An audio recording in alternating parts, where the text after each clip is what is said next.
திலகமிட்டு விட்டு பள்ளிக்கு வரக்கூடாது. ஏன்னா திலகம் விடுவது அது இந்து மதத்துடைய நம்பிக்கை, அந்த நம்பிக்கையோடு வரக்கூடாது அப்படின்னா, அதே போன்று பள்ளிக்கு வகுப்பறைக்கு வரக்கூடிய ஒரு இஸ்லாமிய மாணவி புர்கா அணிந்து கொண்டு வரக்கூடாது. இவர்கள் ஆட்சி கட்டிலிருந்து இறங்கி அடுத்த நிமிடம் உதயநிதி நிச்சயமாக சிறைக்கு செல்வார் என்பதில் எந்த மாற்று கருத்தும் இல்லை. கட்டாயம் உதயநிதி கட்டாயமா போவாருங்க. எங்க சனாதன தர்மம் என்பது நம் நாட்டின் வாழ்வியல் முறை.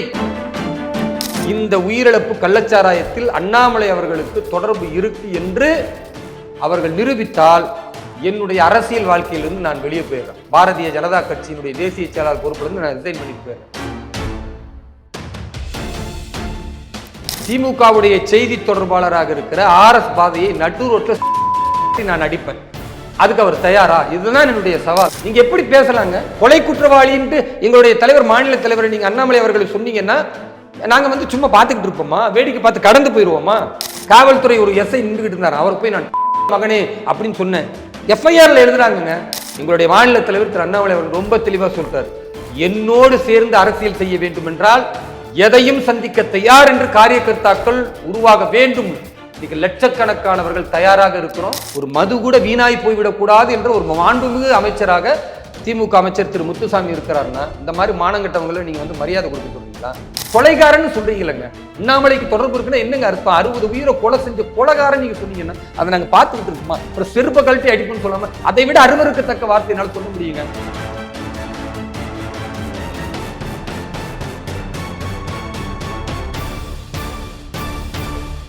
ஜாம்பவான் நேயர்களுக்கு பிரபாகரனின் அன்பு வணக்கம். இன்றைய அரசியல் அரங்கம் நிகழ்ச்சியில் நம்மோடு இணைந்திருக்கக்கூடிய சிறப்பு விருந்தினர் பாரதிய ஜனதா கட்சியினுடைய தேசிய சிறுபான்மை பிரிவு செயலாளர் திரு வேலூர் இப்ராஹிம் அவர்கள். வணக்கம் சார்.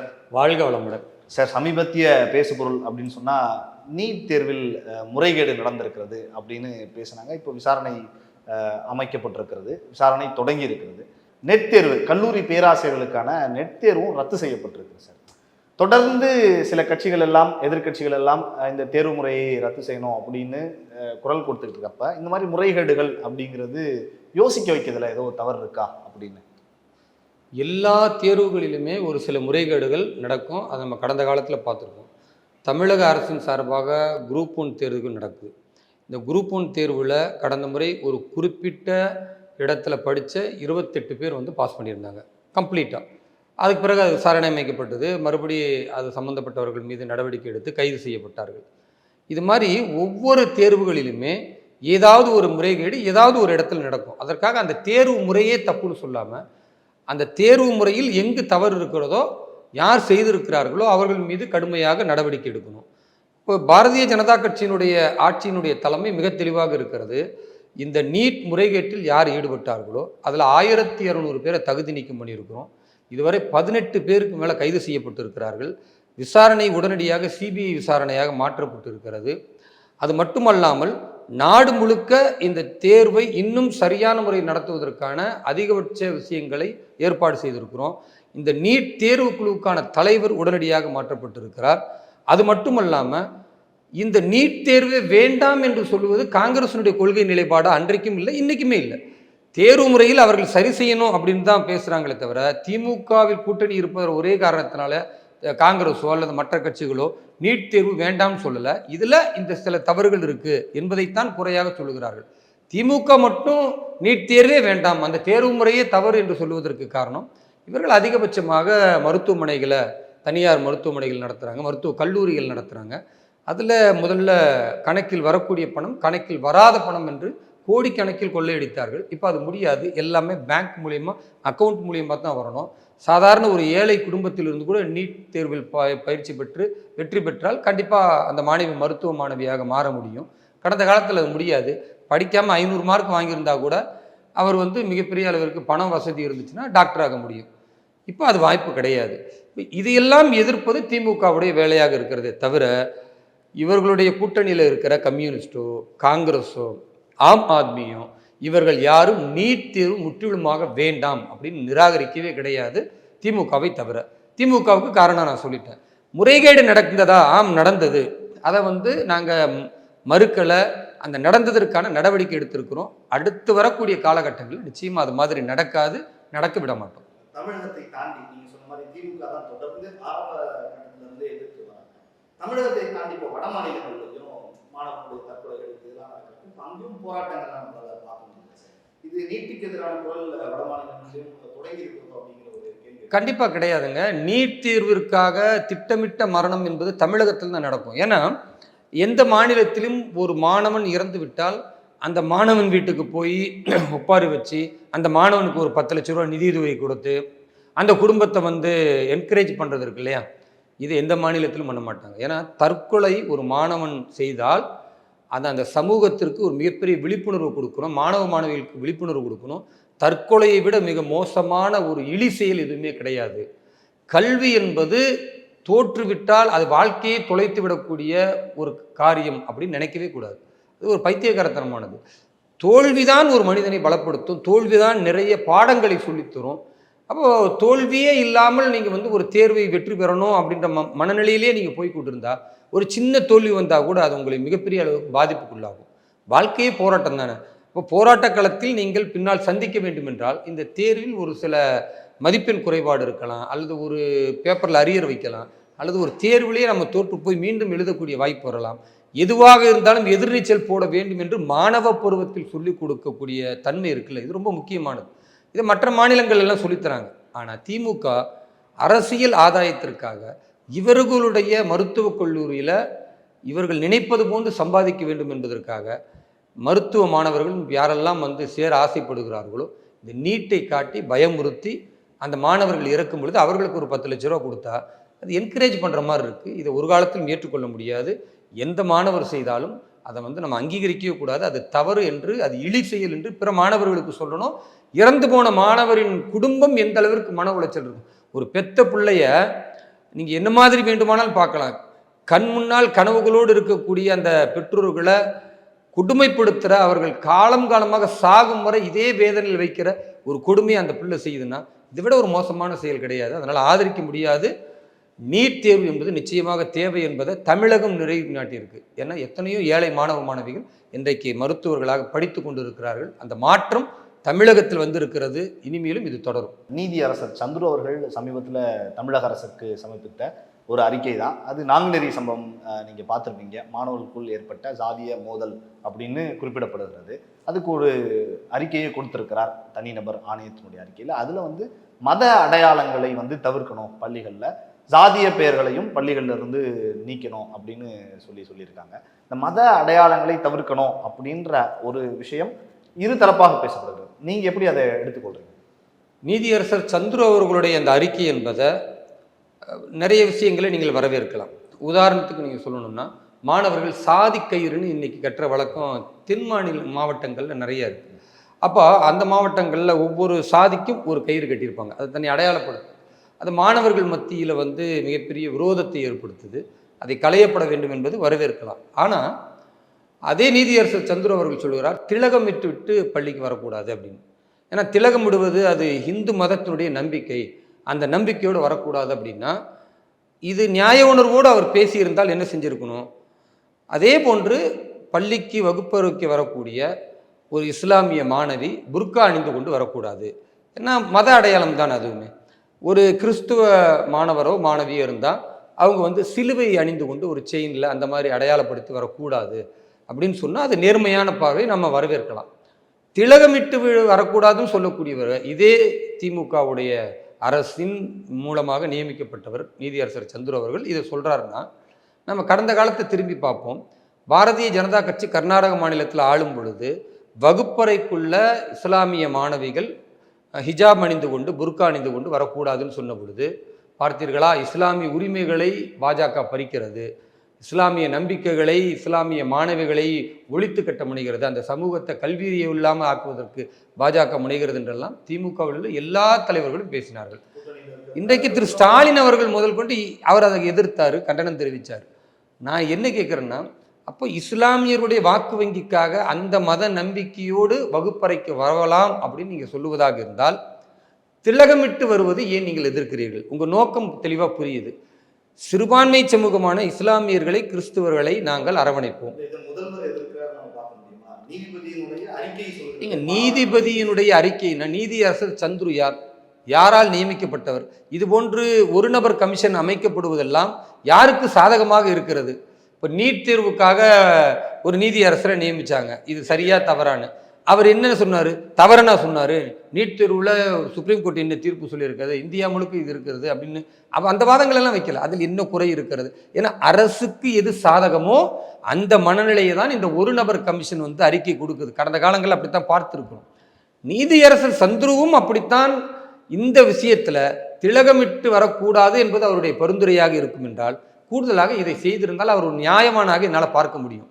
அப்போ ஒரு நீதியை நிலைநாட்டக்கூடியவர் ஒரு மதத்திற்கு ஆதரவாக இன்னொரு மதத்திற்கு எதிர் மனநிலையை அவருடைய பரிந்துரையில் இருக்குமேயானால் அதை ஏற்றுக்கொள்ள முடியாது. கூடுதலாக திமுக மனநிலை என்ன? திலகமிட்டு வரக்கூடாது என்றால் நீங்கள் இந்து மதத்தை இழிவுபடுத்துகிற வேலையை பார்க்குறீங்க. சனாதன தர்மத்தை இழிவுபடுத்தி உதயநிதி அவர்கள் பேசியது மிகப்பெரிய அளவுக்கு சர்ச்சை ஏற்பட்டு இன்னைக்கு கூட அவர் கர்நாடக மாநிலத்தில் போய் ஜாமீன் வாங்கிக்கிட்டு தான் வர நிலைமையில் இருக்குது. அநேகமாக கூடிய விரைவில் இந்த சனாதன தர்மத்தை அவர் இழிவுபடுத்தியதற்கு நிச்சயமாக தண்டனை அனுபவிப்பார். உச்சநீதிமன்றம் கண்டித்திருக்கிறது, உயர்நீதிமன்றம் கண்டித்திருக்கிறது. இன்றைக்கு வரை அவர் சமாளித்து கொண்டிருக்கிறார் என்றால் ஆட்சி அதிகாரத்தில் இருப்பதினால்தான். இவர்கள் ஆட்சி கட்டிலிருந்து இறங்கி அடுத்த நிமிடம் உதயநிதி நிச்சயமாக சிறைக்கு செல்வார் என்பதில் எந்த மாற்று கருத்தும் இல்லை. கட்டாயம் உதயநிதி கட்டாயமா போவாருங்க. எங்க சனாதன தர்மம் என்பது நம் நாட்டின் வாழ்வியல் முறை. ஏதோ இந்து மதத்தை இழிவுபடுத்தன்னு சொல்லி எய்ட்ஸ் நோய்க்கு உதாரணமாக கொசுவை போன்று அப்படின்றலாம் டெங்குவை போன்று என்று பேசுவதில் என்ன தராதரம் இது? அப்ப நீ இந்து மதத்தை பேசுற மாதிரி இஸ்லாமிய மதத்தை இன்னொருவர் பேசினால் அதை ஏற்றுக்கொள்வீர்களா? அப்ப கிறிஸ்துவ மதத்தை ஒருத்தர் பேசினால் ஏற்றுக்கொள்வீர்களா? எல்லா மதத்தையும் ஒரே பார்வை, எல்லா மதத்தின் நம்பிக்கைகளையும் சரிசமமாக பார்க்கணும். நீங்க இந்து மதத்தை இழிவுபடுத்துகிறீர்கள் என்றால் அது எவ்வளவு பெரிய ஆபத்தான செயல் என்பதுதான் என்னுடைய கேள்வி. அதனால் நீதியரசர் சந்துரு ஒரு விதத்தில் சாதியை ஒழிக்கிறேன் என்று சொன்னாலும் இன்னொரு விதத்தில் மத நம்பிக்கைக்கு எதிராக இந்த பரிந்துரை இருக்கிறது. அதனால் அது கிழித்து எறியப்பட வேண்டியது. எங்களுடைய கட்சியினுடைய சென்னை மாநகரத்தின் கவுன்சிலராக இருந்த உமா ஆனந்த் அவர்கள் அதை கிழித்து எறிந்து தன்னுடைய எதிர்ப்பை ஜனநாயக முறையில் காட்டியிருக்கிறார். பாரதிய ஜனதா கட்சியினுடைய நிலைப்பாடு என்பது அனைத்து மதத்தினரையும் சம அளவில் பாதுகாக்க வேண்டும், அவர்களுக்கு சம உரிமை வழங்க வேண்டும். குறிப்பிட்ட மதத்திற்கு குறிப்பிட்ட சலுகைகள் என்று அளிப்பது பிறகு அதுவே ஆபத்தாக போகும், அது தேசத்திற்கும் எதிராக போகும். கடந்த காலங்களில் பார்த்திருக்கிறோம். முஸ்லீம் லீக் என்பது அதிகபட்ச ஆதரவை கொடுத்ததின் விளைவு ஒரு நாடாக அவர்கள் பிரிந்து துண்டாடியது தான். அப்போ அந்த மாதிரி ஒரு நிலை வரக்கூடாது. மதத்தின் பெயரால் யாருக்கும் முக்கியத்துவம் கிடையாது. செயல்பாட்டின் அடிப்படையில், கல்வியின் அடிப்படையில், இந்த அடிப்படையில் தான் நம்ம பார்க்கணும். இதுதான் எங்கள் நிலைப்பாடு. அந்த நிலைப்பாட்டுக்கு எதிராக திமுக இருக்கிறது. அதனால் இந்த பரிந்துரை ஏற்க முடியாது. கள்ளக்குறிச்சியினுடைய மரணங்கள் இன்னைக்கு வரைக்கும் ஒரு நீண்டு கொண்டே போய் கொண்டிருக்கிறது, ஒரு முடிவுக்கு வரலை. அதில் வந்து திமுகவினுடைய உறுப்பினர்களுக்கு குறிப்பாக நிர்வாகிகளுக்கு தொடர்பு இருக்கிறது அப்படின்னும் சில தகவல்கள் எல்லாம் பேசப்படுவதை நம்மால் பார்க்க முடிகிறது சார். அது உண்மையா? அதே மாதிரி அதிமுகவினுடைய ஒரு நிர்வாகியும் கைது செய்யப்பட்டிருக்கிறார். அவர் தான் கள்ளச்சாராயம் காசினார் மலை மேலே அப்படின்னு சொல்கிறாங்க. எப்படி பார்க்குறீங்க? திமுக அதிமுக ரெண்டுமே தொடர்பு படுத்தி தான் பேசுகிறாங்க. முதலில் இதில் காவல்துறைக்கு சம்பந்தம் இருக்கிறது என்ற கருத்தை எல்லோரும் மறந்துட்டு பேசுகிறாங்க. காவல்துறையை இந்த விஷயத்தில் புனிதமாக என்னால் பார்க்க முடியல. ஏன்னா காவல்துறையின் கருப்பாடுகள் சிலர் செய்த இந்த அவமானகரமான செயல் என்பது இன்றைக்கு மிகப்பெரிய பாதிப்பை ஏற்படுத்தியிருக்கு. கடந்த 25 நாட்கள் இந்த உயிரிழப்பு நடப்பதற்கு முன்னால் 25 நாட்களாக கள்ளக்குறிச்சியில் இந்த சாராய வியாபாரிகளுக்கும் காவல்துறை அதிகாரிகளுக்கும் நடந்த நிறைய போலீஸுக்கு இவங்களுக்கு நடந்த இந்த கான்வர்சேஷன் இருக்குல்ல, இது டேப் செய்யப்பட்டு இருக்கிறது. இதை காவல்துறை விசாரிக்கணும். யாரையெல்லாம் நீங்கள் சஸ்பெண்ட் செய்யப்பட்டிருக்கிறதோ இவர்களும் இவர்களுக்கு தொடர்புள்ள அத்தனை காவல்துறை அதிகாரிகளுடைய அந்த தொலைபேசி எண்ணை வாங்கி யாருக்கும் வந்து தொடர்பு இருந்திருக்குன்னு பார்த்தா நிச்சயமாக காவல்துறையில் நிறைய கருப்பாடுகள் சிக்குவார்கள். ஏன்னா இதில் முதல்ல நம்ம காவல்துறையை எதுக்கு டார்கெட் பண்ணுறோன்னா அவர்கள் தான் தடுக்க வேண்டிய இடத்துல இருக்காங்க. ஒருத்தன் காய்ச்சிட்டான் அப்படின்னு சொல்லிட்டு நீங்கள் இப்போ கைது செய்கிறீங்கல்ல, அந்த காய்ச்சுவது உங்களுக்கு தெரியவே தெரியாதா? கல்வராயன் மலையில் இது காலம் காலமாக சாராயம் காய்ச்சுவதற்கென்றே அந்த மக்கள் படைக்கப்பட்டிருக்கிறார்கள். வேறு எதுவுமே அவங்களுக்கு தொழிலோ மற்ற விஷயங்களோ இல்லை என்பது இங்கே இருக்கிற காவல்துறைக்கோ அங்கே இருக்கிற எம்எல்ஏ உதயசூரியனுக்கோ அல்லது அங்கே உள்ள மற்ற திமுக ஒன்றிய செயலாளர்களுக்கோ தெரியாதா? எல்லாருக்கும் தெரியும். தெரிந்து கொண்டு அதில் வருமானம் ஈட்டினார்களே தவிர காவல்துறை உள்ளிட்ட எல்லா அதிகாரிகளும் இதில் மோசம் செய்திருக்கிறார்கள். இந்த உயிரிழப்புக்கு முதல் காரணம் அவர்கள். அதனால் சஸ்பெண்ட் செய்யாமல் இவர்கள் எல்லோரின் மீதும் கொலை வழக்கு பதிவு செய்து இவர்களையும் எஃப்ஐஆரில் கொண்டு வந்து இவர்களை நீதிமன்றத்தின் முன்னால் நிறுத்த வேண்டும். இது முதலாவது விஷயம். ஆனா அதை செய்ய தவறிவிட்டது. அவர்களே மிரட்டப்படுறாங்கன்னு சொல்றாங்க. அதுதான் அரசியல் அழுத்தம் இருக்கு. ஏங்க நான் என்ன கேட்கிறேன்னா, மிரட்டுறாங்கன்னா அப்ப நீங்க என்ன செய்வீங்க? வெளி உலகத்துல வந்து பேசுங்க. நீதிபதிகளாக இருக்கட்டும், காவல்துறையினராக இருக்கட்டும், நீங்க சோசியல் மீடியா இருக்கு, பேசுங்க. அப்போ உங்களுக்கு என்னென்ன மிரட்டுறாங்க என்பதற்காக நீங்க எஸ்பி தொடர்றீங்கன்னா உங்களுக்கு அதுல வருமானம் இருக்கா? உங்களுக்கு அதுல ஆதாயம் இருக்கா? ஆதாயம் இல்லைன்னா நெஞ்சுறுதியோட வாங்க, ஒரு எஸ்பி வாங்க. என்ன இந்த மாவட்டத்துல இருந்து அந்த மாவட்டத்துக்கு மாட்டுவாங்க, அல்லது இந்த மாநிலத்திலிருந்து வேற மாநிலத்துக்கு மாற்றுவாங்க, அல்லது இந்த துறையிலிருந்து வேறு ஏதாவது ஒரு துறைக்கு போடுவாங்க. நீங்க எஸ்பி தானே, நீங்க ஐபிஎஸ்ஸா தானே இருப்பீங்க, அதுல ஏதாவது பாதிப்பு வந்து விட போதா? பணி நீக்கம் செய்யப்பட்ட ஆக முடியாதுங்க. நீங்க நேர்மையா உண்மையை பேசினா எப்படி பணி நீக்கம் செய்வாங்க? அது எப்படி செய்ய முடியும்? அது சாத்தியமே கிடையாது. இவர்களுக்கு அதில் ஆதாயம் இருக்கிறது. சும்மா வெளியில பேசுவது வேறு, உள்ளூர இவர்களுக்கு ஆதாயம் இல்லாமல் முடிவெடுக்க மாட்டாங்க.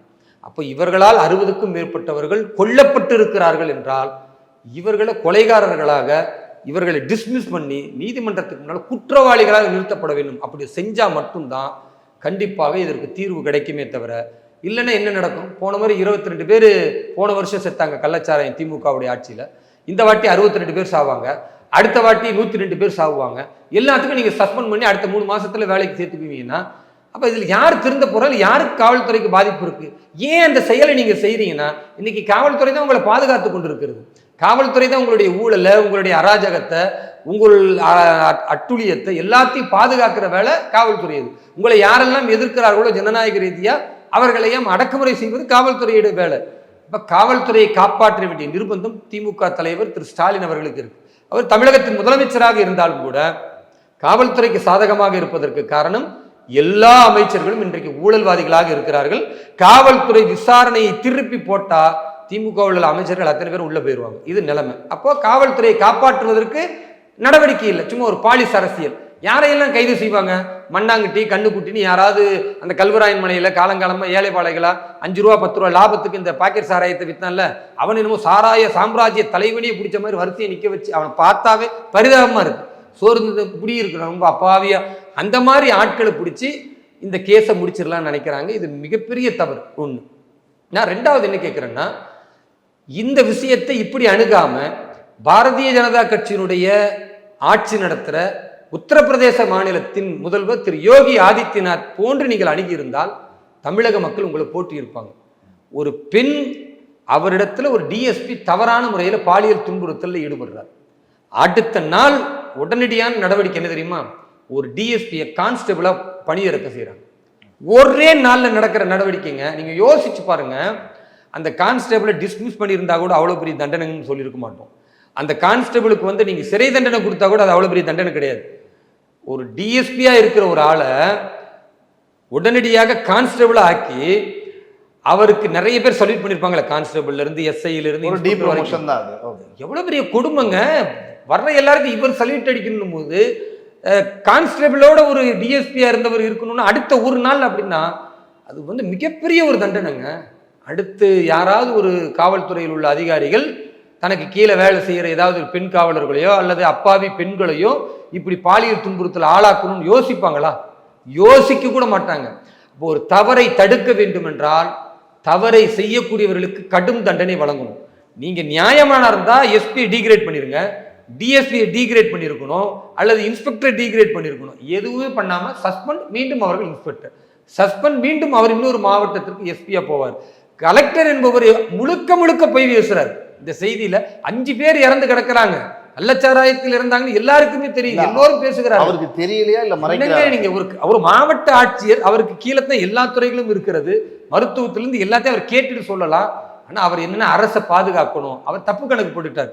5 பேர் இறந்ததோட முடிஞ்சிடும், இதை அப்படியே பூசி புளிகிறலான்னு பார்த்தார். ஒருத்தருக்கு வயிற்று வலி, ஒருத்தருக்கு வாந்தி பேதி, இப்படி ஒவ்வொருத்தருக்கும் ஒரு நோயை சொன்னார். இது எல்லை மீறி போக போகத்தான், வேறு வழி இல்லை. அவர் என்ன பண்ணாங்க?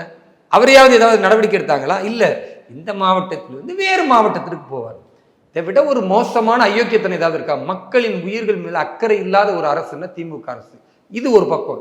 நடவடிக்கை எடுக்க வேண்டிய விஷயத்திற்கு நடவடிக்கை எடுக்கல. அதனால் இனிமேலும் காவல்துறை இதே காரியத்தை செய்யும். இன்னும் 100 பேர் உயிரிழப்பார்கள் அடுத்த வருடத்துக்குன்னா அதுலயும் காவல்துறைக்கு சஸ்பெண்ட்னா முடிவு ஆபத்தானது. நம்பர் 1. ரெண்டாவது, இன்றைக்கு மது குடிப்பது என்பது ஒரு தீமையான காரியம். யாருக்காச்சும் உணர்வு இருக்கா? இந்த விஷயத்திலேயே இடையூறுக்கு மன்னிக்கணும். இந்த விஷயத்திலேயே திமுகவுடைய சமூக ஊடகங்கள்ல ஐடிவிங்கெல்லாம் நீங்க பாத்தீங்கன்னா இந்த கள்ளக்குறிச்சி சம்பவத்தில் அண்ணாமலை அவர்களுக்கு தொடர்பு இருக்கிறது அப்படிங்கிற மாதிரி போடுறாங்க. இது ஆதாரப்பூர்வமா நம்ம பத்திரிகைகள்லையோ செய்திகள்லையோ கிடையாது. திமுகவுடைய ஊடகங்களில் சமூக வலைதளங்களில் அவங்க வந்து இந்த கருத்தை பரப்பிக்கிட்டே வராங்க. அந்த மாதிரியான ஏதாவது ஒரு சின்ன இதுக்காவது வாய்ப்பு இருக்கா? திமுகவை விட ஒரு பொய் பேசக்கூடிய கட்சி கிடையாது என்பதை நீங்கள் சொன்ன வாதங்கள்லேருந்து நான் எடுத்து வைக்க முடியும். ஏன்னா இன்றைக்கி அண்ணாமலை சொன்னவர்கள் நாளைக்கு அமெரிக்க அதிபருக்கும் தொடர்பு இருக்குன்னு சொல்லுவாங்க. அவர்களுடைய மிகப்பெரிய பின்னடைவு என்னென்னா, இதில் முழுக்க முழுக்க திமுகவினர் சம்பந்தப்பட்டிருக்கிறார்கள், அந்த எம்எல்ஏ சம்பந்தப்பட்டிருக்கிறார் என்று வெளிப்படையாகவே எங்களுடைய கூட்டணி கட்சியினுடைய தலைவர் திரு அன்புமணி அவர்கள் பேசிய செய்திகளை பார்க்குறோம். அந்தந்த பகுதிகளில் உள்ளவங்க சொல்கிறாங்க, இங்கே இருக்கிற திமுக ஒன்றிய செயலாளர் தான் இவ்வளவுக்கும் காரணம், அவருக்குத்தான் மிகப்பெரிய கட்டிங் போச்சு, இல்லைன்னா ஸ்டேஷனுக்கு பக்கத்தில் வட்டாட்சியர் அலுவலகத்து பக்கத்தில் இவ்வளவு வெளிப்படையாக சாராயத்தை விற்க முடியுமா? அப்போ ஒன்றிய செயலாளர் இருக்கிறார் திமுகவில், அவருடைய கண் பார்வையில் தான் இது நடக்குதுன்னு அங்கே உள்ள மக்கள் பேட்டி கொடுக்கறத நம்ம பார்க்குறோம். இவ்வளவு கொடூரங்களை நிகழ்த்தி விட்டு அண்ணாமலை தான் காரணம் சொல்றதை விட ஒரு மானங்கெட்ட செயல் இல்லை. இது வந்து திமுகவுடைய செய்தி தொடர்பாளர் RS பாரதி பேசும்பொழுது வேதனையா இருக்கு. ஏன்னா மக்களின் உயிர்களை பற்றி கவலைப்படாமல் இந்த விஷயத்தை எப்படி திசை திருப்பது, இது எப்படி வந்து மக்கள்கிட்ட மறக்கடிப்பதற்கு ஒரு விஷயத்தை அடுத்த ஒரு விஷயத்தை கொண்டு வரது. ஏன்னா நீங்க எப்பயுமே பாருங்க, ஒரு பரபரப்பு இருக்கு, அதை விட இன்னொரு பரபரப்பை கொண்டு வந்து வச்சுங்களேன், இதை மறந்துட்டு மக்கள் இதை பேச ஆரம்பிச்சிருவாங்க. அப்போ வந்து உயிரிழப்பை பற்றி பேசாம, இதுல அண்ணாமலைக்கு தொடர்பு இருக்கா, பிஜேபிக்கு தொடர்பு இருக்கா, அப்படி ஒரு சந்தேகமா அப்படின்னு இவர்கள் மடைமாற்ற பார்க்கிறார்கள். அதற்காக இந்த செயலை செய்யறாங்கன்னா திமுக வெட்கி தலை குனியணும். நான் சேலஞ்சு விடுறேன், இந்த உயிரிழப்பு கள்ளச்சாராயத்தில் அண்ணாமலை அவர்களுக்கு தொடர்பு இருக்கு என்று அவர்கள் நிரூபித்தால் என்னுடைய அரசியல் வாழ்க்கையிலிருந்து நான் வெளியே போயிடுறேன். பாரதிய ஜனதா கட்சியினுடைய தேசிய செயலாளர் பொறுப்பிலிருந்து நான் ரிசைன் பண்ணிட்டு போயிடுறேன். அப்படி அண்ணாமலை அவர்களுக்கு தொடர்பு இல்லை என்றால் திமுகவுடைய செய்தி தொடர்பாளராக இருக்கிற RS பாதையை நடு ரோட்டில் நான் அடிப்பேன். அதுக்கு அவர் தயாரா? இதுதான் என்னுடைய சவால். இந்த வார்த்தைகள்லாம் நம்ம தவிர்க்கிறது இல்லைங்க. என்னுடைய மாநில தலைவரை பேசுவதற்கு RS பாரதிக்கு என்ன யோகியதை இருக்கு? நீங்க வந்து உங்க தலைவர் பேசுற மாதிரி வாய் புளித்ததோ மாங்காய் புளித்ததோ எதை வேணாலும் பேசிட்டு போவீங்கன்னா இவருடைய மாநில தலைவர் வேண்டுமானால் கண்டுகொள்ளாமல் இருப்பார். ஆனால் இவ்வளவு பெரிய உயிரிழப்புக்கு அவர் காரணம் என்ற விஷயத்தை நீங்க பேசினீங்கன்னா அதை விட என்ன வேணாலும் செய்யலாம், தப்பு இல்லை நினைக்கிறேன். இந்த வார்த்தைகளை நம்ம நான் பதிய வைக்கிறேன். என்னுடைய ஆதங்கத்தை, என்னுடைய கோபத்தை பதிய வைக்கிறேன். இது என்னுடைய கோபம் அல்ல, லட்சக்கணக்கான எங்களுடைய மாநில தலைவரை நேசிக்கக்கூடிய ஒவ்வொரு காரியகர்த்தாக்களுடைய கோபம் அது. அதனால வேலூர் இப்ராஹிம் என்ற தனிப்பட்ட நபரின் கோபம் கிடையாது. நீங்க எப்படி பேசலாங்க? கொலை குற்றவாளின்ட்டு எங்களுடைய தலைவர், மாநில தலைவரை நீங்க அண்ணாமலை அவர்களை சொன்னீங்கன்னா நாங்க வந்து சும்மா பார்த்துக்கிட்டு இருப்போமா? வேடிக்கை பார்த்து கடந்து போயிடுவோமா? இந்த தவறுக்கு செருப்ப கலட்டி அடிக்கிறது சாதாரண விஷயங்க. அதை விட அருவருக்கத்தக்க வார்த்தையை பேசுவதற்கு எல்லா உரிமையும் எங்களுக்கு இருக்கு. நான் கண்டியம் கருதி தான் இவ்வளவு குறைந்த வார்த்தையை உபயோகப்படுத்துறேன். அதனால் இது எங்களுடைய வேதனை. இப்படிப்பட்ட ஒரு அரசியலை திமுக செய்தால் இனி நாங்கள் வேறு விதமான அரசியலை கையில் எடுக்கல. இந்த வார்த்தைக்கு நீங்க தான் பொறுப்பு எடுத்துக்கணும். கண்டிப்பா நாங்கள் எதையும் சந்திக்க தயார் தான் இன்னைக்கு அரசியல் களத்தில் நிற்கிறோம். திமுகவுடைய காவல்துறை ஏவல் துறையாக மாறி ஒவ்வொரு வழக்குகளையும் நாங்கள் சந்திச்சுக்கிட்டு இருக்கோம். எங்க பாஜகவுடைய கொடியை ஏற்ற போறேன், அதுக்கு எனக்கு என்ன வழக்கு தெரியுமா? காவல்துறை SI DSP எல்லாம் வந்து நிற்கும் பொழுது நானும் 10 பாஜக நிர்வாகியும் கையில் வெடிகுண்டுகளோடு அவர்களை தாக்க முனைந்தோம் கம்ப்ளைண்ட் எழுதுறாங்க. காவல்துறை ஒரு SI நின்றுகிட்டு இருந்தார், அவரை போய் நான் மகனே அப்படின்னு சொன்னேன். FIRல எழுதுறாங்க. மனசாட்சி இல்லாமல் இப்படி எழுதக்கூடிய அந்த காவல்துறை நிலைமையை நினைச்சா எனக்கு கவலையா இருக்குங்க. அரசியல் அழுத்தம் காரணமாக அதான் இந்த அரசியல் அழுத்தத்தை கொடுத்து ஒரு SIயா வர ஒரு காவல் அதிகாரி ஒருவரை தன் பெத்த தாயை எவ்வளவு ஆசைப்பட்டிருப்பாங்க. ஆனா அவர் இவர் திட்டினாரு ஒரு பொய்யா எழுதும் பொழுது தன் தாயை எவனாச்சும் ஒருத்தன் அப்படி பேசுவானாங்க? அப்படி பேச மனம் வருமாங்க? அந்த அரசியல் அழுத்தத்தை கொடுக்கிற நாகரிகமற்ற இந்த கேடுகட்ட திமுகவினரை என்னங்க நீங்க சொல்வீங்க? இந்த அளவுக்கு தரம் தாழ்ந்த அரசியல் நடத்தப்படுகிறது நாங்க கண்ணார பாக்குறோம். எவ்வளவு பொய் வழக்குகள் எங்கள் மீது போடுறாங்க. இவர்கள் அநியாயக்காரர்கள், அக்கிரமக்காரர்கள், அராஜக பேர்வழிகள். இவர்களுடைய அராஜகத்தை ஒழிக்க வேண்டும் என்றால் சும்மா பூசி முழுக்க நாங்கள் தயார் இல்லை. வழக்குகளை சந்திக்கலாம், நாங்கள் தயாராக இருக்கிறோம். எங்கள் மீது அடக்குமுறை செய்கிறீர்களா, நாங்கள் அதை சந்திக்க தயாராக இருக்கிறோம். எங்களுடைய மாநில தலைவர் திரு அண்ணாமலை அவர்கள் ரொம்ப தெளிவா சொல்லிட்டார், என்னோடு சேர்ந்து அரசியல் செய்ய வேண்டும் என்றால் எதையும் சந்திக்க தயார் என்று காரியகர்த்தாக்கள் உருவாக வேண்டும். இன்னைக்கு லட்சக்கணக்கானவர்கள் தயாராக இருக்கிறோம். வழக்குகளை சுமந்து கொண்டு மீண்டும் மீண்டும் இந்த திமுகவுடைய ஆட்சியை எதிர்த்து நிற்கிறோம் என்றால் நாங்கள் தர்மத்தின் பக்கம் நிற்கிறோம், அவர்கள் அதர்மத்தின் பக்கம் நிற்கிறார்கள்.